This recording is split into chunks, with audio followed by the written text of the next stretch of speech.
स्वागत है तुम सबका। आज हम समझने वाले हैं वर्क एंड एनर्जी के सारे क्वेश्चन आंसर्स को। तो अगर तुम इस चैनल पे नए हो तो सब्सक्राइब जरूर कर लो। चलो बिना टाइम वेस्ट किए सारे क्वेश्चंस को निपटाते हैं। Question number 1, look at the activities listed below. Reason out whether or not work is done in the light of your understanding of the term work. हमें नीचे कुछ situations दिए हैं और इसे पढ़ के हमें बताना है कि इस situation में work हुआ है या नहीं हुआ है। I hope तुम्हें work का definition clear होगा। Work तब होता है जब एक force के कारण कुछ displacement हुआ हो और इसका simple सा formula होता है force into displacement। तो चलो देखते हैं किस सिचुएशन में वर्क हुआ है और किस में नहीं हुआ है। सबसे पहले Suma is swimming in a pond. Suma जो है एक तालाब में तैर रहा है। इसका आंसर है work done by Suma is negative as force and displacement are in opposite direction. तो सुमा इस केस में नेगेटिव वर्क डन कर रही है और ऐसा इसलिए क्योंकि जो वो फोर्स अप्लाई कर रही है तैरते टाइम वो पीछे की ओर लगा रही है और उसका डिस्प्लेसमेंट आगे की ओर हो रहा है और वर्क होता है फोर्स इनटू डिस्प्लेसमेंट। तो यहाँ फोर्स और डिस्प्लेसमेंट अलग अलग डायरेक्शन में है, इसलिए ओवरऑल जो वर्क डन होगा वो नेगेटिव होगा। Next situation is a donkey is carrying a load on it's back. इस सिचुएशन में एक गधा अपने पीठ पे सामान को उठा के ढो रहा है। इसका आंसर देखते हैं। Work done is 0 as the gravity on the load is acting vertically downward whereas its displacement in a horizontal direction। तो इस केस में गधे के द्वारा जो वर्क डन है वो 0 है क्योंकि जिस सामान को उठाया है उसका फोर्स डाउनवर्ड है और गधे का डिस्प्लेसमेंट और साथ साथ सामान का डिस्प्लेसमेंट हॉरिजॉन्टल डायरेक्शन में है। तो ये चीज तुम्हें पता होना चाहिए कि जब फोर्स और डिस्प्लेसमेंट 90 डिग्री पे हो यानी एक दूसरे के परपेंडिकुलर हो तो उस सिचुएशन में वर्क डन 0 होता है। तो यहाँ जो गधा है वो बेचारा इतने मेहनत से सामान को ढो रहा है फिर भी साइंस के लैंग्वेज में वो कोई काम नहीं कर रहा। नेक्स्ट सिचुएशन देखते हैं। A wind mill is lifting water from A well. इस सिचुएशन में एक विंड मिल के द्वारा कुएं में से पानी को निकाला जा रहा है। इसका आंसर देखते हैं। Work done is positive as both force and displacement are in upward direction. तो इस केस में जो वर्क डन होगा वो पॉजिटिव होगा क्योंकि जो फोर्स लग रहा है वो भी ऊपर की ओर है और जो पानी उठ के ऊपर जा रहा है यानी डिस्प्लेसमेंट भी ऊपर की ओर है। नेक्स्ट सिचुएशन देखते हैं। A green plant is carrying out photosynthesis. इसका आंसर देखते हैं। Work done is 0 as there is no displacement involve. तो यहाँ पे प्लांट बिना मूव हुए फोटोसिंथेसिस के प्रोसेस को परफॉर्म कर रहा है तो डिस्प्लेसमेंट 0 है। तो जब डिस्प्लेसमेंट 0 होता है तो वर्क डन भी 0 होता है। नेक्स्ट सिचुएशन देखते हैं। And engine is pulling a train. इस सिचुएशन में इंजन जो है ट्रेन को खींच रही है। इसका आंसर देखते हैं। Work done is positive as the force is acting in the direction of the motion. तो इस सिचुएशन में वर्क डन पॉजिटिव होगा क्योंकि जो इंजन के द्वारा फोर्स लगाया जा रहा है वो आगे की ओर है और ट्रेन भी आगे की ओर मूव कर रही है तो डिस्प्लेसमेंट भी आगे फोर्स भी आगे, इसलिए ओवरऑल वर्क डन भी पॉजिटिव। नेक्स्ट सिचुएशन देखते हैं। Food grains are getting dried in the sun. इसका आंसर देखते हैं।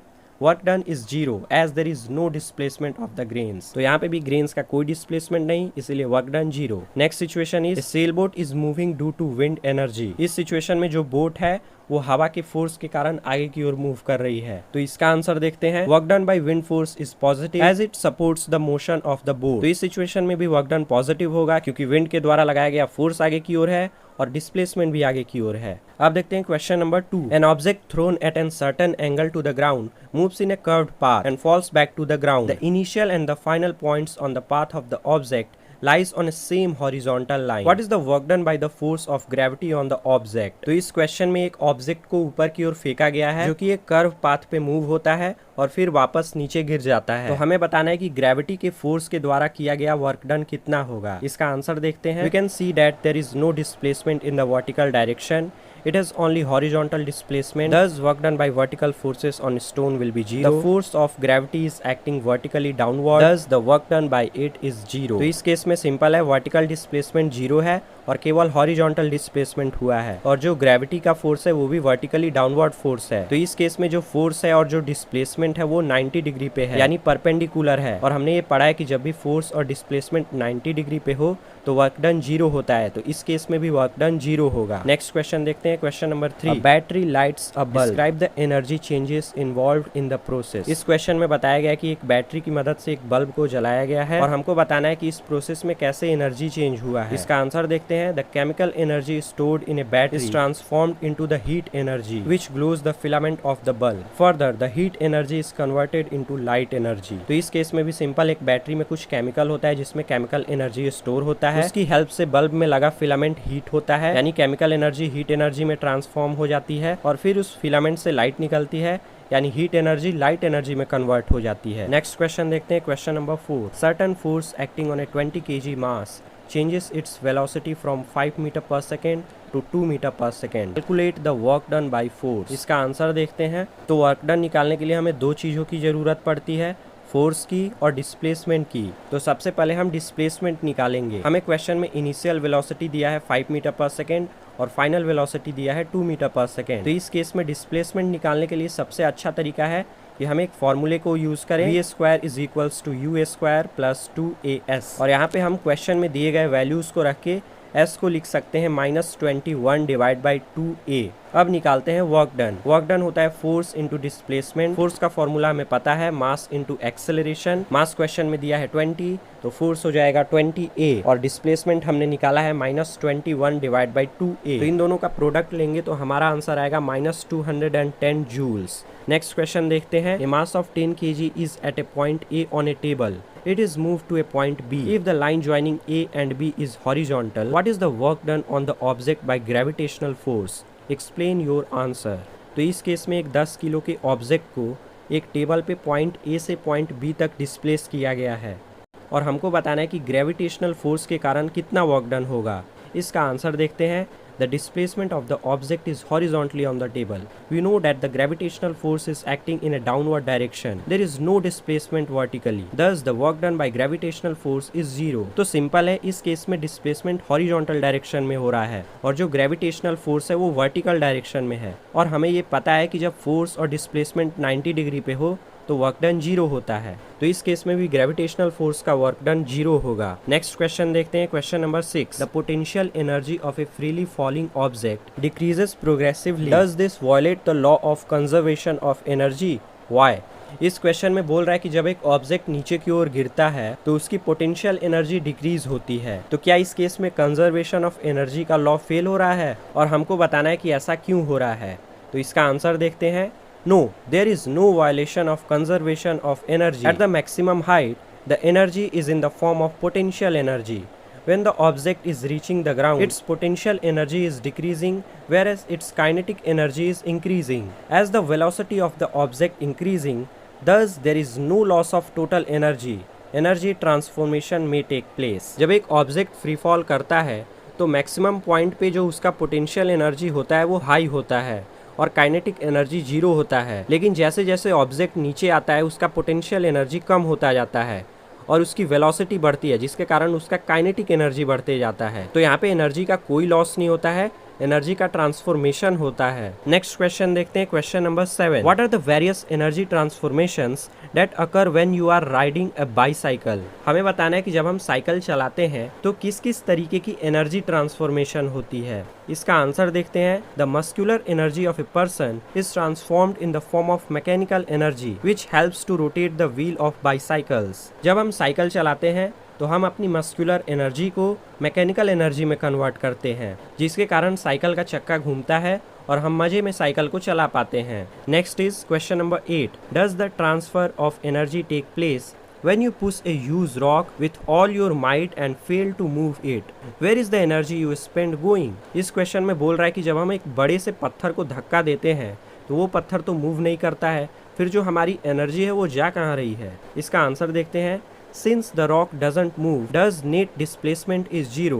As a result, the work done by the force is 0. The energy which we apply on the rock get transformed in the form of heat. तो जब हम एक बड़े से पत्थर को धक्का देते हैं तो डिस्प्लेसमेंट तो 0 हो रहा है, इसीलिए वर्क डन 0 होता है, लेकिन जो हमारी एनर्जी है वो हीट के फॉर्म में रिलीज होती है और वो हीट इतना कम होता है कि हमको पता नहीं चलता और मॉलिक्यूलर लेवल पे थोड़े बहुत छोटे छोटे पार्टिकल्स भी दब जाते होंगे जो हमें पता नहीं चल पाता। नेक्स्ट क्वेश्चन देखते हैं, question number 9। A certain household has consumed 250 units of energy during a month. How much energy is this in joules? तो किसी घर में एक महीने में 250 यूनिट की एनर्जी खर्च हुई है, तो हमें बताना है कि ये एनर्जी जूल्स में कन्वर्ट करेंगे तो कितना होगा। आंसर देखते हैं। हमें पता है कि 1 यूनिट का मतलब होता है 1 किलोवाट आवर और 1 किलोवाट आवर इक्वल होता है 3.6 इंटू 10⁶ जूल्स के। अब 250 यूनिट को जूल में कन्वर्ट करना है तो सिंपल है, 250 को 3.6 इंटू 10⁻6 से मल्टीप्लाई करा देंगे तो हमारा आंसर हो जाएगा 9 इंटू 10⁸ जूल्स।